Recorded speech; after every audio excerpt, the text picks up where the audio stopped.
আর সে হচ্ছে নাদির অন্দাগো, নাদির ভাই, বাংলাদেশের 1 নম্বর ইউটিউবার। এই কথা বলার পর আর ওটা হচ্ছে আমাদের মুক্ত মঞ্চ। আমি ডাক্তার স্টাইল ছিল এই অটো মামা, এই খালি দেখছেন। দে বাউল দেখলি আর কিছু লাগে ওর নথি মহারথী পারলো না এক রত্তি, আর তুই আসলে লাগছিস আমাকে ভীম খাইছে। খালি কি দুদিনের ভিতরে বডি বিল্ডার দেবো। হ্যাঁ, 2 দিনের ভিতরে 8 প্যাক বেরিয়ে যাবি। আসসালামু আলাইকুম, আমি আশরাফুল খন্দকার, ওয়েলকাম করছি আমার নতুন একটা ভিডিওতে। তো আজকে ভিডিওটা শুরু করছি একেবারেই কলেজ থেকে। আমি বরাবরের মতো সে একই জায়গা, আমার খুবই পছন্দের জায়গাটা এখান থেকেই। আর এখানে লোকজন কম থাকে, কথা বলে শান্তি পাই। তো এখানে আজকে শুরু করলাম। তবে বাসা থেকে আসার সময় আজকে তেমন কোনো ক্লিপ নেওয়া হয়নি, বরাবর মতো আজকেও পরীক্ষা ছিল, পরীক্ষা শেষ করে উপরে চলে আসছি আর কি। হ্যাঁ, তো এখন মূলত আজকের ভিডিওটা আমি মানে যে বিষয় নিয়ে একটু কথা বলবো তা হলো আমি আমার পছন্দের কিছু ইউটিউবার, তাদেরকে দেখে দেখা যায় অনুপ্রাণিত হয়ে ভিডিও বানানো স্টার্ট করছি। তার মধ্যে আজকে একজনের নাম বলবো, তার সম্পর্কে বলবো। আর সে হচ্ছে নাদির অন্দাগো, নাদির ভাই।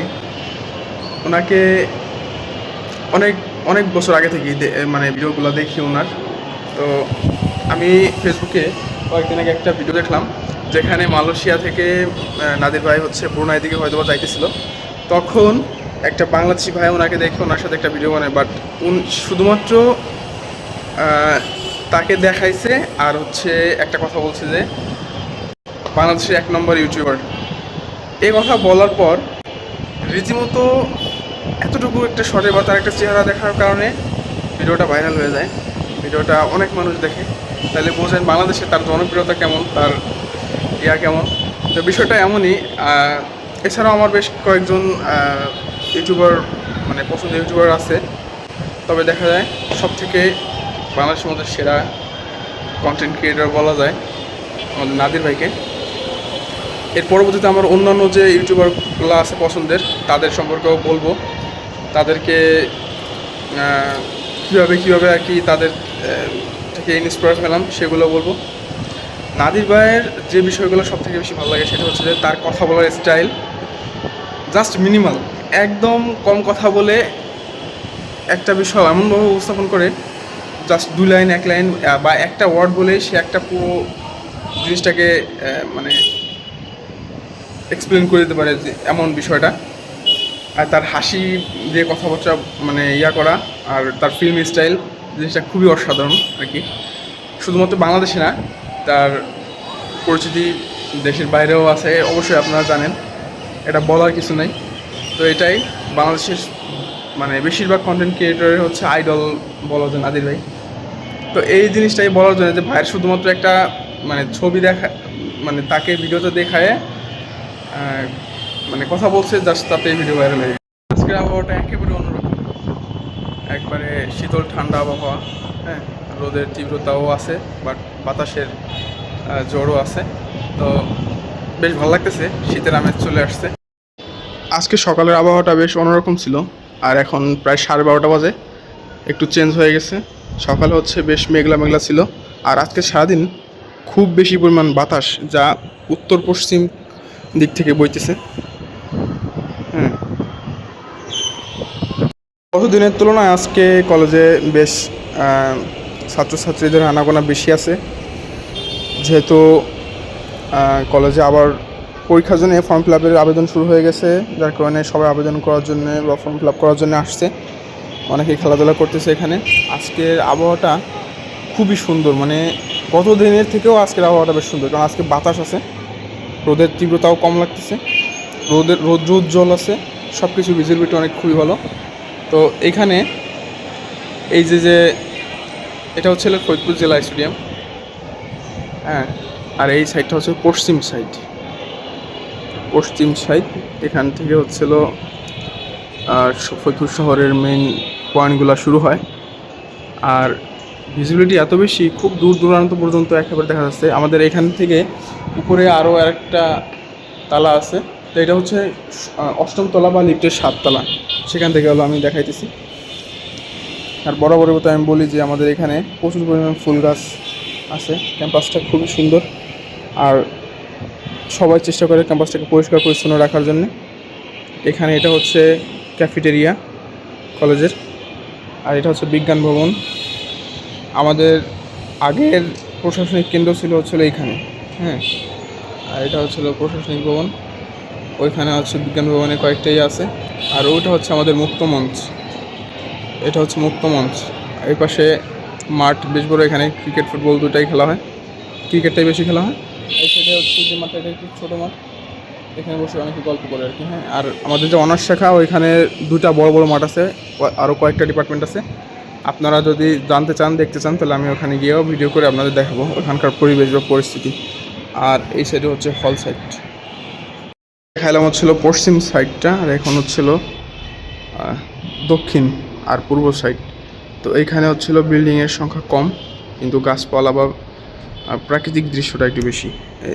এখানে যে মানে সাদা আবরণগুলো দেখা যায়, এটা হচ্ছে মূলত কুয়াশা বা মেঘের মতন বা আর্দ্রতা যে বিষয়টা, এটা আর কি। ফরিদপুরে এই ঘোড়া দুটো সবসময় ছাড়া থাকে, বাট আজকে অবাক হলাম, হলের মধ্যে চলে আসছে আর কি। তো অলরেডি নিচে চলে আসছি, বাসার দিকে চলে যাইতেছি। তো বরাবর মতন বাসায় চলে আসছি। তো এখন বরাবর মতোই মানে প্রতিদিন যেটা করি, দুপুরে একটা খাবার খাইতে হবে, সেটা প্রিপেয়ার করবো, খাবার খাবো এ পর্যন্ত। তো পেঁয়াজগুলো কাটতেছি, এটা কাটার পর হচ্ছে তো আলুটা কাটবো, এরপর হচ্ছে রান্না করবো। এটা হচ্ছে আলু কাটতেছি, এই যে আলুটা।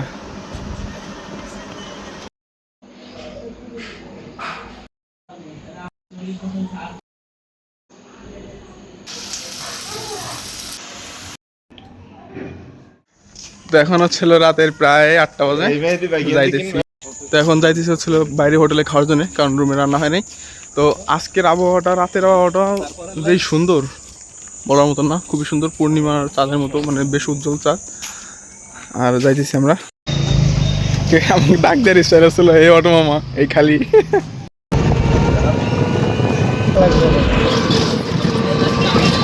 দেখে রাতের ক্যাম্পাস জ্বলে উঠেছে।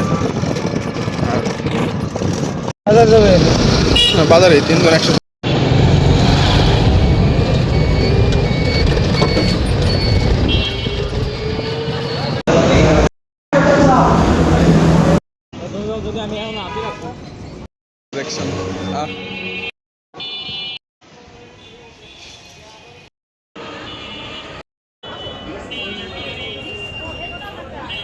কতক্ষণ আছেন এই জায়গা?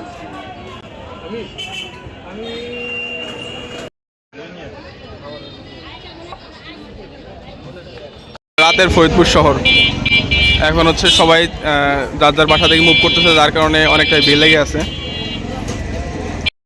অম্বিকা পুকুর পাড় এটা। পার হয়ে যায়।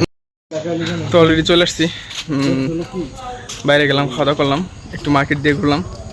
তখন বাসার একদম কাছাকাছি চলে আসছি। তো নতুন একটা রেসিপি, এটা হচ্ছে কি নাম ভাই এটার? প্রোটিন শেক নাকি মিল্ক শেক। এর মধ্যে এটা হচ্ছে গুঁড়া যেটা দেখা যাচ্ছে, এটা হচ্ছিল ছোলা, ভাজা ছোলা ব্লেন্ড করা, আর হচ্ছে কলা দেওয়া আছে, বাদাম দেওয়া আছে, পাশাপাশি আরও ইনগ্রিডিয়েন্টস যাবে, যেমন এখানে খেজুর যাবে, তারপরে জ্বালানো দুধ যাবে। তাহলে বানাই, এরপরে দেখাই দিছি। এই পথে খুলে না। সরিষার তেল, মধু হিসেবে যেগুলো লাইট খেতে না, খুলতে কষ্ট হয়। দে বাউল দেখলি আর কিছু লাগে। নথি মারতি পারলো না এক রত্তি, আর তুই আসলে আমাকে বিভিন্ন। খাইছে। এরপরে হচ্ছে মধু, মধু দেওয়া হচ্ছে, ব্যাস এনাফ।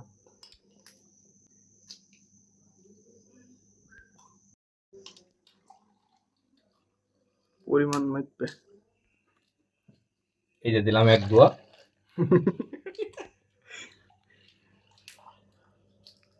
Protein shake. দেখা যাওয়া লাগছে। এই দিলাম আর এক দোয়া।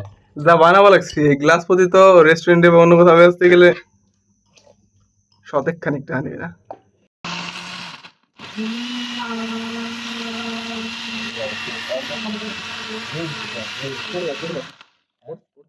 রিস্ক দেন না।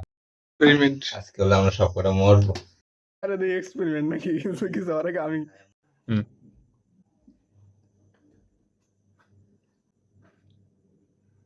কেমন লাগতেছে আশরাফুল? মানে সোলার জায়গাটা না হ্যাঁ। ফ্লেভারটা একটু বেশি করা। সেই সম্ভবে জীবনে এরকম অমৃত খাইনি, বিদেশ করে তো কয়। আমার রিভিউ করা কথা। মানে এমনিতে অনেক মজা আছে কিন্তু সোলার যে একটা ইয়াটা না হুম। ওটা একটু বেশি করা লাগতেছে।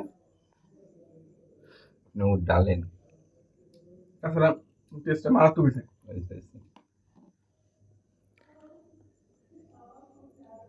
ভাই এটা খালি কি 2 দিনের ভিতরে বডি বিল্ডার হয়ে যাবো? হ্যাঁ, 2 দিনের ভিতরে 8 প্যাক বেরিয়ে যাবি।